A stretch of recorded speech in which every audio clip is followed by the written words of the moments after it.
أعوذ بالله من الشيطان الرجيم. بسم الله الرحمن الرحيم.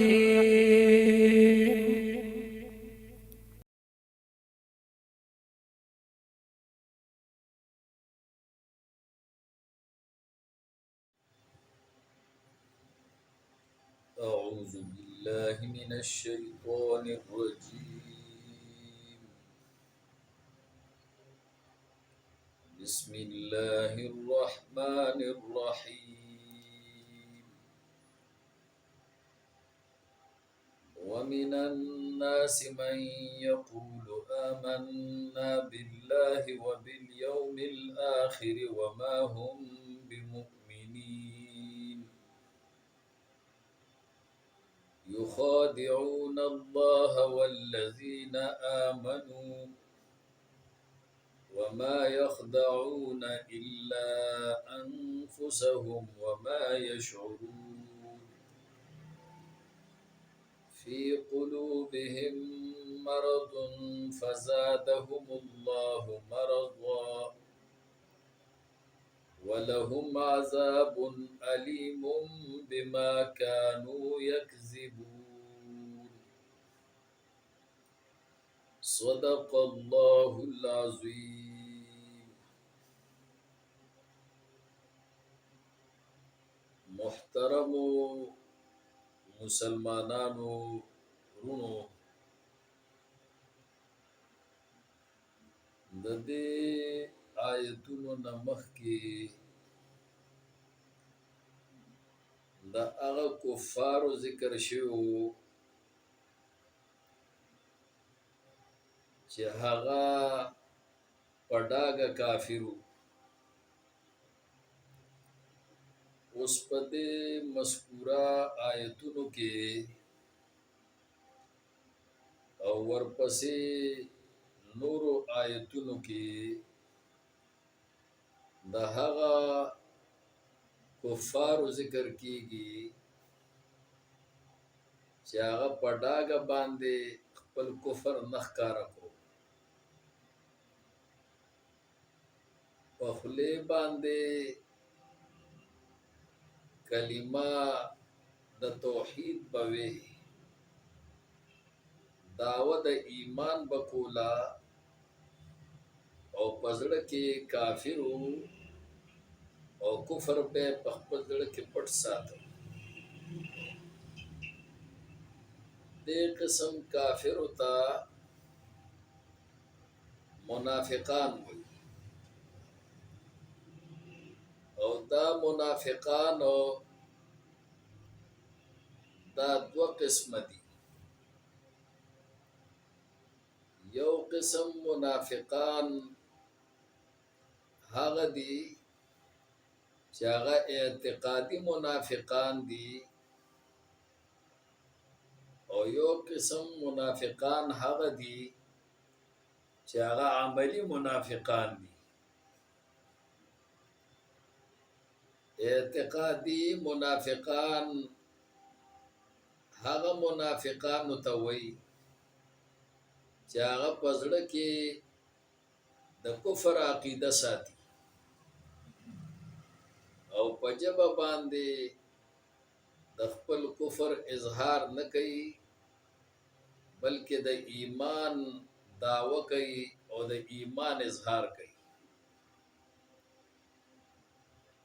او دا اعتقادي منافقان دا دو قسم دي. یو هغه دي چې هغه عنادیین دي، چې ښه پوهیږي چې د الله وحدانیت حق دی،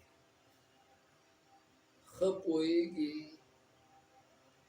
چې د رسول الله صلی الله علیه وسلم رسالت حق دی، ښه پوهیږي چې قرآن کریم د الله تعالی برحق کتاب دی، لیکن باوجود د دینا دی د توحید سره ضد کوي او عناد کوي، د رسالت د رسول الله صلی الله علیه وسلم سره ضد کوي او عناد کوي، د قرآن کریم سره ضد کوي او عناد کوي په زړه کې، او د زړه نه د الله توحید نه مني، د رسول الله صلی الله علیه وسلم رسالت نه مني، او د قرآن صداقت او حقانیت نه مني، او په ژبه باندې دعوه د ایمان کوي. نو دا منافقان دا اعتقادي منافقان دي چې عقیده د کفر ده، او بل دا عنادي منافقان دي ځکه چې دا عناد کوي د حق سره. او دویم قسم اعتقادي منافقان هغه دي چې هغه مترددین دي، هغه په تردد کې او په شک کې او په تحیر او حیرانتیا کې مبتلا دي. یو طرف ته چې دلائل ووري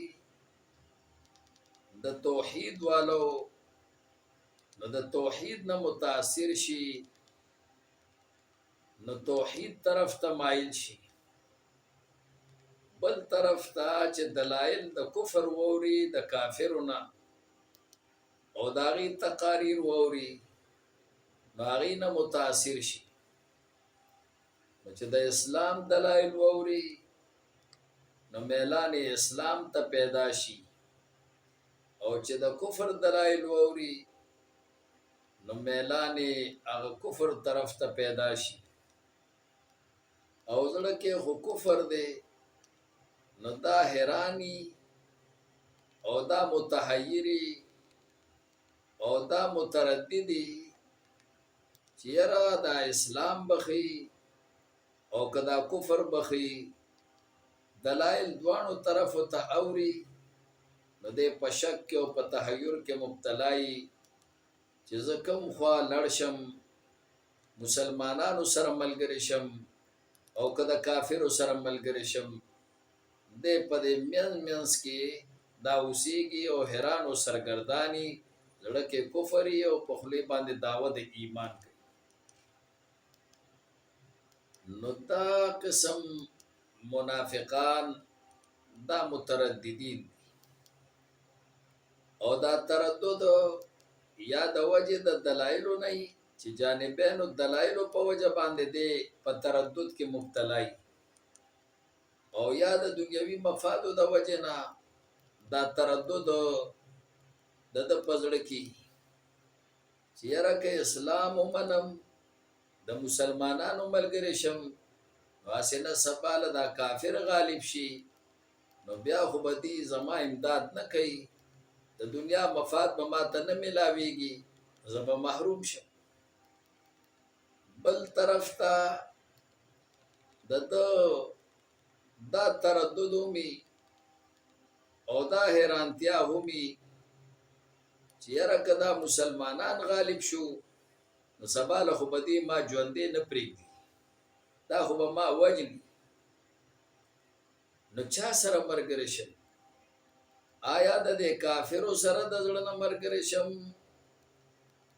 او دارنګې په ظاهر کې ملګری شم، او که د دې مسلمانانو سره ملګری شم د زړه نه هم او ظاهر کې هم؟ نو دې مترددي، دې حیرانی، یو طرف تم د دنیا د مفادو د وجه نه میلان لري، او بل طرف تم د دنیا د مفادو د وجه نه میلان لري، او د تحیر د وجه نه پوره یو طرف ته دې نه ملګری کی. الله پاک په دې رکوع کې با د دې دوانو قسم منافقینو مثالونه هغه الله ذکر کوي، او الله تعالی د دې وضاحت مونږ ته په دې رکوع کې وکړي. او یو قسم منافقان هغه دي چې هغه عملی منافقان دي، اعتقادی منافقان نه دي. اعتقادی منافقان خدغه دوه قسم دي چې یو عنادیین دي او یو مترددین او متحیرین دي. او یو قسم منافقان هغه دي چې هغه عملی منافقان دي. عملی منافق هغه ته وایي چې ښه کلکه عقیده لري چې د الله وحدانیت حق دی، الله واحد لا شریک له دی، الله سره هیڅوک شریک نشته، او محمد رسول الله صلی الله علیه وسلم دا خاتم الانبیاء دی، او دا د الله تعالی په پیغمبرانو کې آخری پیغمبر دی، دا سید الانبیاء دی، او دا برحق پیغمبر دی، او دا واجب الاطاعت ته په دې دور کې د بل چا پیغمبر تابعداري په دې دور کې هغه لازم نه ده سوا د محمد رسول الله صلی الله علیه وسلم د اطاعت. او دا رنګ قرآن حق دی، په دې ټولو خبرو باندې ښه پوهېږي او کلکه عقیده ساتي، لیکن دې سره سره چې دې عمل کوي نو عمل پشانت د کافر کوي.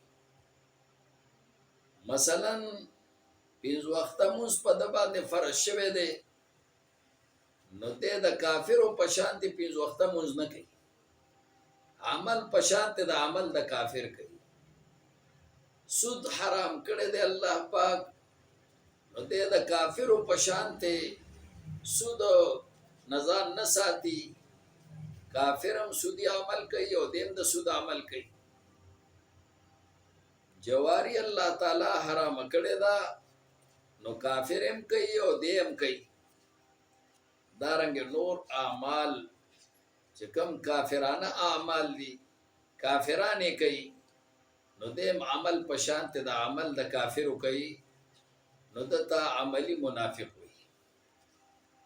په دې مذکورہ آیتونو کې الله پاک د اعتقادی منافقانو ذکر کوي، او د اعتقادی منافقانو هغه طرز عمل بیانوي، او پاتې شو عملی منافقان، نو دا غي ذکر هغه په دې آیتونو کې الله تعالی نه دی کړی. نو د اعتقادی منافقانو ذکر په دې آیتونو کې الله کوي، خو اول د مطلق منافق ذکر کوي، کاغه نادی منافق دی او کدارنګي متردد منافق دی، نو د مطلق منافق ذکر الله کوي.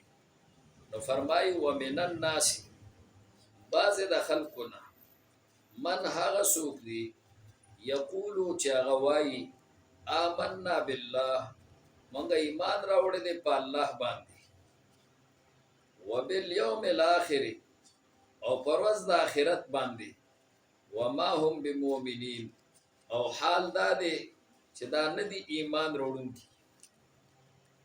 سوال راځي چې دی آمنا بالله والیوم الاخر وای او دا مؤمنان ندی، د دې په زړه کې ایمان نشته، نو بیا دا کلمه دا آمنا بالله ولې وای؟ الله فرمایي یخادعون الله، دی دوکه ورکوي الله لرا. الله له خو څوک دوکه نشي ورکولی، او دا منافقان خو یهودیانو دی خو په دې باندې پوهېدل چې الله له څوک دوکه نشي ورکولی، خو د عناد د وجې نه او د ضد د وجې نه د الله تعالی وحدانیت یې نه منو او د رسول الله رسالت یې نه منو، نو څنګه دی الله له دوکه ورکوي؟ نو جواب دا دی چې دی دوکه د الله رسول له ورکوي، او د الله رسول له دوکه ورکول داسې دي لکه چې الله له دوکه ورکوي. ځکه چې الله فرمایي من یطع الرسول فقد اطاع الله، چا چې زما د رسول تابعداري وکړه نو د زما تابعداري وکړه، او چا چې زما د رسول سره بیعت وکړو نو د ما سره بیعت وکړو. ان الذين يبايعونك انما یبایعون الله ید الله فوق ایدیهم. او چا چې زما د پیغمبر حکم ومنو، د زما حکم ومنو، چا چې زما د پیغمبر نافرمانی وکړه، د زما نافرمانی وکړه. او رسول الله له چې څوک دوکه ورکوي نو دا گویا الله له دوکه ورکوي.